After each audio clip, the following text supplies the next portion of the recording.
स्वागत है आप सभी का हमारे चैनल पर। आप देख रहे हैं study with interest and love. तो आज हम लोग जून महीने का 2023 का मैगजीन कर रहे हैं करंट अफेयर सिक्योरिटी पर, जो कि यह मेंस एग्जाम के लिए बहुत इंपॉर्टेंट होता है और इसमें से क्वेश्चन पूछे जाते हैं। तो आज का इसमें जो टॉपिक है ये है सुरक्षा पर। देखिए, इसमें पहला है अवैध प्रवासन और आंतरिक सुरक्षा, दूसरा है प्राइवेट मिलिट्री कंपनी, तीसरा है संक्षिप्त सुर्खियों में। देखिए, इसमें कई तो दिया गया, 7 है। जैसे सिपरी की ईयर बुक रिपोर्ट बताना है, 2023 का है। अग्री प्राइम या अग्री प्री, ये मिसाइल के बारे में बताना है। MH-60R रेडियो हेलीकॉप्टर है। वरुणास्त्र के बारे में है। तापस मानव रहित हवाई वाहन के बारे में है। Brain electrical oscillation signature profiling है। और ये सुर्खियों में रहे कुछ सैन्य अभ्यास के बारे में है। तो चलिए इसको हम लोग विस्तार से पढ़ते हैं। तो हमारे चैनल को सब्सक्राइब करिए, बने रहिए हमारे साथ, और ऐसे ही नए नए वीडियो को पाने के लिए देखते रहिए हमारे चैनल को, और प्लेलिस्ट देखते रहिए। और भी सारे सब्जेक्ट पर वीडियो बनाया गया है, तो आप लोग जाइए उसको देखिए। ये करंट अफेयर 2 साल का पढ़ाया जाएगा इसमें। चलिए फिर देखते हैं, क्वेश्चन की तरफ चलते हैं। तो सिक्योरिटी सब्जेक्ट में ये पहला टॉपिक है अवैध प्रवासन और आंतरिक सुरक्षा। तो चलिए देखते हैं सुर्खियों में क्यों है ये। मणिपुर की कुकी जनजाति और बहुसंख्यक मेइती समुदाय के बीच हिंसक झड़प राज्य मणिपुर के कई हिस्से में जारी है। अन्य संबंधित तथ्य है तो हिंसा के जुड़े तो वर्तमान हिंसा की जड़ें मेइती समुदाय की 10 साल पुरानी मांग से जुड़ी है। गैर जनजाति मेइती समुदाय की मांग रही है कि उसे अनुसूचित जनजाति यानी एसटी का दर्जा दिया जाए। अब यहाँ पर ट्रिगर पॉइंट, मणिपुर हाईकोर्ट ने राज्य सरकार को आदेश दिया कि वह मेइती समुदाय को एसटी श्रेणी में शामिल करने के लिए जनजातीय कार्य मंत्रालय को अपनी सिफारिशें भेजे। म्यांमार में अस्थिरता, ऐसा कहा जाता है कि 2021 में म्यांमार में सैन्य तख्तापलट के बाद लगभग 4000 शरणार्थियों ने मणिपुर में प्रवेश किया।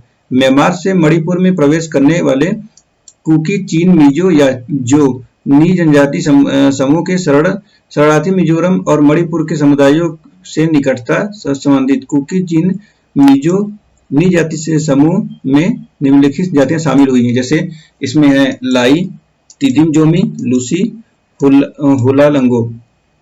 देखिए, इस समय जैसे मणिपुर पे चर्चा इसमें चल रहा है और ऐसे नग्न महिलाओं को ऐसे परेड करा दिया गया था, तो उसी मामले पे यह बात कहा जा रहा है। तो उस समय क्या मामला है, इसी सब के बारे में है कि ये समुदाय मांग कर रही है कि ऐसे जैसे कि जो ये लाई, तिदिम, जोमी, लूसी, ये सब अवैध प्रवासियों के बारे में है, तो उनको एक खुद का दर्जा चाहिए। तो उसी बारे में ये सब हिंसक होता जा रहा है। चलो अवैध देखते हैं। अवैध प्रवासन आंतरिक सुरक्षा के लिए खतरा कैसे है। यहाँ पर है राष्ट्रीय सुरक्षा को खतरा। ऐसा आरोप लगाया जाता रहा है कि अवैध प्रवासियों में उग्रवादी भी शामिल होते हैं, विशेषकर national socialist council of Nagaland जैसे समूह। ये उग्रवादी आतंकवादी गतिविधियों को अंजाम देने के लिए भारत में प्रवेश करते हैं। मानव तस्करी, महिलाओं और मानव तस्करी का खूब घटना ऐसे देखे जाते हैं, काफी वृद्धि हो रही है। सामुदायिक तनाव, तो इन लोग के जो भी समुदाय हैं उनपे इनके बीच ज्यादा ही तनाव बढ़ता जाता है। उनका जो व्यवहार होता है, उनका उच्च स्तरीय प्रवासन होता है, गरीबी, निम्न स्तरीय आवासन में सामाजिक उपेक्षा समस्याएं आदि शामिल होते हैं। इनके वित्तीय बोझ का बढ़ना हो जाता है। अवैध मतदाता पहचान का संकट हो जाता है। पर्यावरण का क्षरण, मतलब कहाँ कैसे रहेंगे, किस प्रकार से रहते हैं, भूमि का किस भूमि पर रहेंगे। इसके इनके आगे का राह क्या है, तो प्रभावी नीति निर्माण बनाना चाहिए, कूटनीति का प्रयास करना चाहिए, विशिष्ट पहचान पत्र एक बनाना चाहिए, सीमा पार बाढ़ यहाँ पे लगाना चाहिए, और क्षेत्रीय मंचों का उपयोग करना चाहिए, सीमाओं का बेहतर प्रबंधन करना चाहिए। देखिए, यहाँ पे कुछ कानून बनाया गया है जो मौजूद है। विदेशी विषयक अधिनियम 1946 का है। पासपोर्ट भारत में प्रवेश अधिनियम 1920, नागरिकता अधिनियम 1955 का है। चलिए दूसरा देखते हैं, प्राइवेट मिलिट्री कंपनी। तो सुर्खियों में क्या है, हाल ही में रूस में वैगनर ग्रुप नामक एक प्राइवेट मिलिट्री कंपनी ने देश के रक्षा प्रतिष्ठानों के विरुद्ध विद्रोह कर दिया है। प्राइवेट मिलिट्री कंपनी के बारे में पढ़ते हैं तो इसका अर्थ है निजी स्वामित्व में संचालित एक संगठन की तरह होती है। ऐसे संगठन अनुबंध के आधार पर सैन्य और सुरक्षा संबंधी सेवाएं प्रदान करती हैं। परिचालन संबंधी पहलू। सरकारी सैन्य बलों से स्वतंत्र रूप से कार्य करती है, साथ ही ये देशों के आधिकारिक सैन्य संगठनों से भी अलग होती हैं। विभिन्न सरकारों, निगमों, अंतर्राष्ट्रीय संगठनों या व्यक्तियों द्वारा अपने विशिष्ट कार्यों को पूरा करने के लिए इनकी सेवाएं ली जाती हैं। ये सेवाएं प्रायः संघर्षरत क्षेत्रों या सुरक्षा जोखिम वाले क्षेत्रों में ली जाती हैं।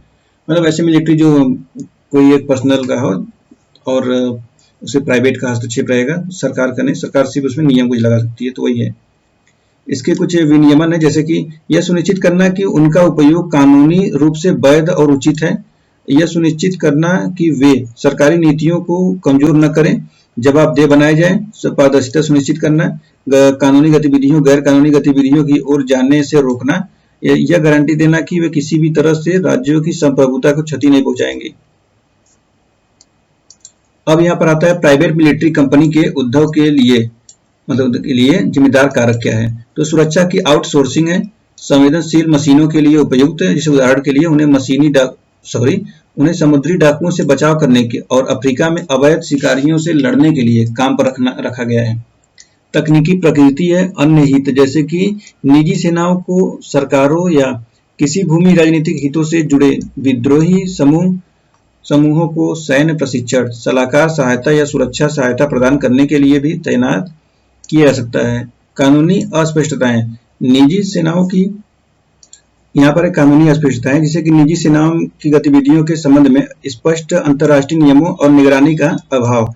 इसके कारण पीएमसी को उन क्षेत्रों में काम करने के लिए स्वतंत्रता मिल जाती है, कानूनी अस्पष्टता होती है। अब यहाँ पे पीएमसी से जुड़े मुद्दे क्या है, तो जवाबदेही का अभाव है, राष्ट्रीय संप्रभुता पर प्रभाव है, हितों में टकराव होता है। यहाँ पर है स्थानीय समुदायों पर प्रभाव हुआ है। और फिर यहाँ पे इसका निष्कर्ष आता है, प्राइवेट मिलिट्री कंपनी के संचालन से जुड़ी नैतिक, कानूनी और सुरक्षा संबंधी चिंताओं को दूर करने के लिए इन्हें विनियमित करना अति आवश्यक है। साथ ही प्रभावी विनियमन के लिए देशों, अंतर्राष्ट्रीय संगठनों और अन्य हितधारकों के बीच सहयोग भी जरूरी है। तो यहाँ पर है वैगनर ग्रुप के बारे में है, तो वैगनर ग्रुप के बारे में पढ़ते हैं। वैगनर ग्रुप को पीएमसी वैगनर के नाम से भी जाना जाता है। इसे अप्रत्यक्ष रूप से रूसी सेना और खुफिया एजेंसी द्वारा नियंत्रित किया जाता है।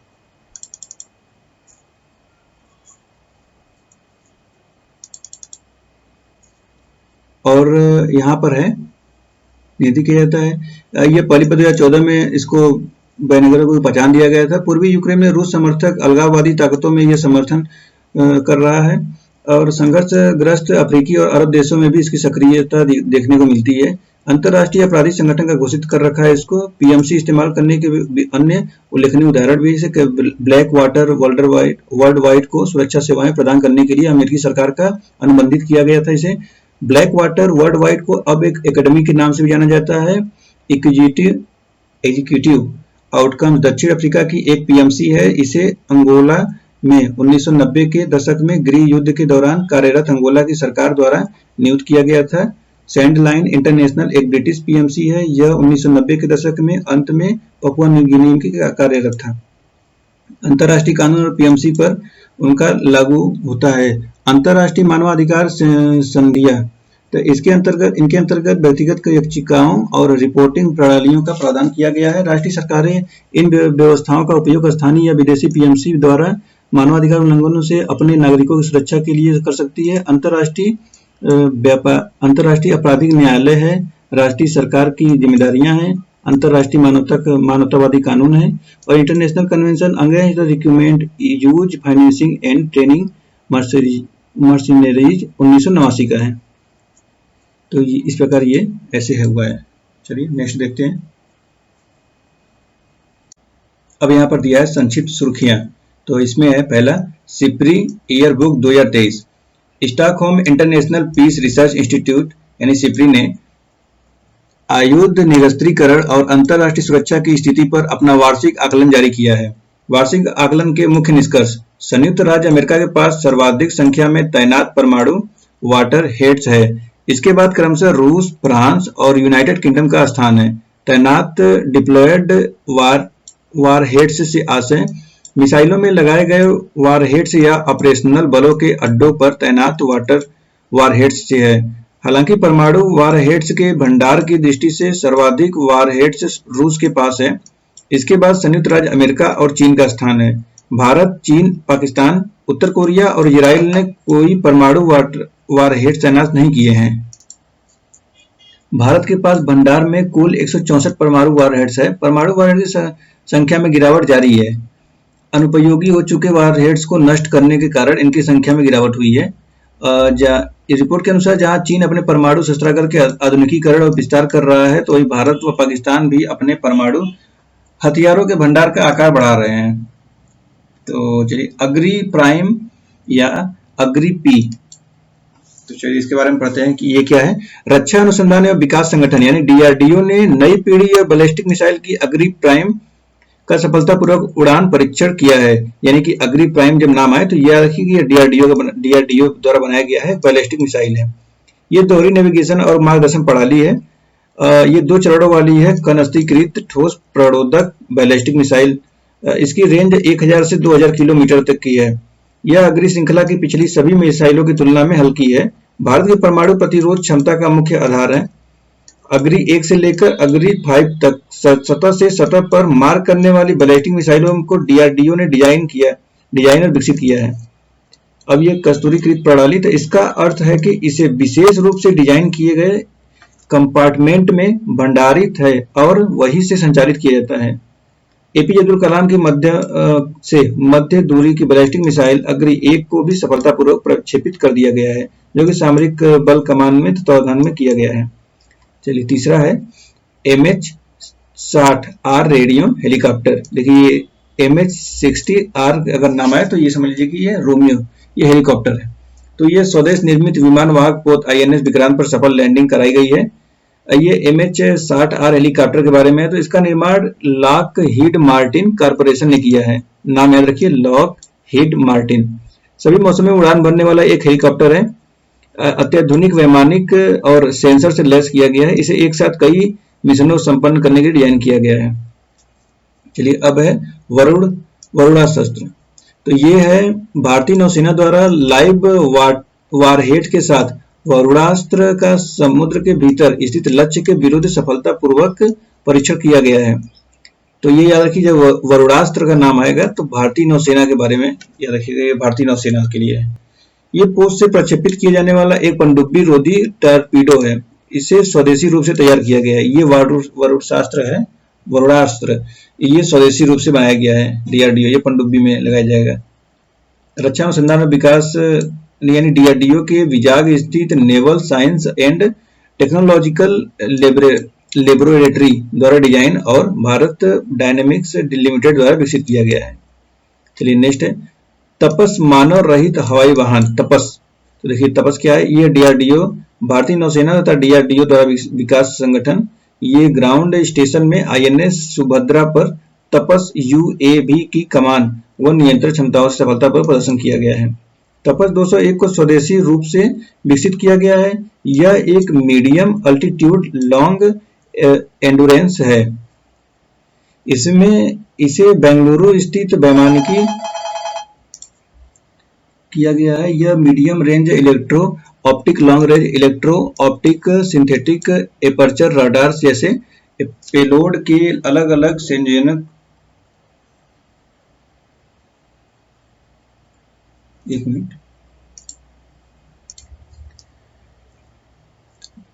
पेलोड के अलग अलग संयोजनों को ले जाने में सक्षम है। दिन और रात दोनों अवधियों में मिशन को अंजाम देने में सक्षम है। यह एंड्योरेंस 18 घंटे से अधिक और यह 28,000 फीट की ऊंचाई तक कार्य करने में सक्षम है। एंड्योरेंस से तात्पर्य किसी विमान या UAV के एक बारगी ईंधन पर हवा में उड़ते रहने की क्षमता से है। 350 किलोग्राम तक का पेलोड ले जा सकता है। ये यानी भारी भरकम ये 350 किलो में 3.5 टन का ले जाएगा। अब है 6 नंबर का brain electrical oscillation signature profiling. तो ये है BEO, इसका शॉर्ट फॉर्म है BEOSP को ब्रेन फिंगरप्रिंटिंग यानी ब्रेन मैपिंग P300 टेस्ट के नाम से भी जाना जाता है। यानी ये B300 का नाम आएगा तो ये ब्रेन इलेक्ट्रिक का नाम आप लोग याद रखिएगा। तो इसे मस्तिष्क में छिपी जानकारी को प्राप्त करने के लिए डिजाइन किया गया है। इस प्रणाली के तहत व्यक्ति के समक्ष शब्द की उक्ति व चित्र प्रस्तुत किए जाते हैं। मस्तिष्क की तरंगी रूपी प्रतिक्रियाओं को दर्ज किया जाता है, यानी कि मस्तिष्क के दिमाग में ये पढ़ा जाएगा और किस तरह के वेव निकल रहा है, किस तरह के तरंग निकल रहे हैं, उसी के आधार पर कुछ रिपोर्ट बनाई जाएंगी। तो उसी के बारे में शरीर क्रिया विज्ञान संकेतकों का परीक्षा किया जाएगा। चलिए नेक्स्ट है सुर्खियों में रहे सैन्य अभ्यास। तो सुर्खियों में सैन्य अभ्यास है एकता अभ्यास। यह भारत और मालदीव की नौसेनाओं के बीच आयोजित एक वार्षिक अभ्यास है। एक्वेरिन अभ्यास, तो यह भारतीय थल सेना और मालदीव राष्ट्रीय रक्षा बल के बीच संयुक्त अभ्यास सैन्य अभ्यास है। खान क्रेस्ट अभ्यास 2023। भारतीय थल सेना खान क्रेस्ट सैन्य अभ्यास मंगोलिया में भाग ले रहे हैं। यह शांति स्थापना के लिए एक बहुराष्ट्रीय संयुक्त अभ्यास है। तो इसी के साथ यह सिक्योरिटी का चैप्टर समाप्त होता है। तो अब हम लोग नेक्स्ट करंट अफेयर करेंगे किसी दूसरे टॉपिक पर। इकोनॉमिक और सिक्योरिटी हो चुका है, तो अब हम लोग दूसरे पे बताएंगे दूसरे वीडियो में। तो चलिए इसको रिवीजन करिए। करंट अफेयर बहुत महत्वपूर्ण होता है यूपीएससी पीसीएस एग्जाम के लिए। ये 2 साल करंट अफेयर कराया जा रहा है, तो हम लोग जून महीने 2023 का कर रहे हैं और लगभग ये पूरा साल भर का कराया जाएगा। तो आप लोग वीडियो देखते रहिए, प्लेलिस्ट जाकर इसको देखिए और कौन कौन से वीडियो अपलोड किए गए हैं। तो बहुत ही जरूरी है ये सब वीडियो देखना एग्जाम के लिए। तो चलिए फिर मिलते हैं नेक्स्ट वीडियो में, तब तक के लिए धन्यवाद।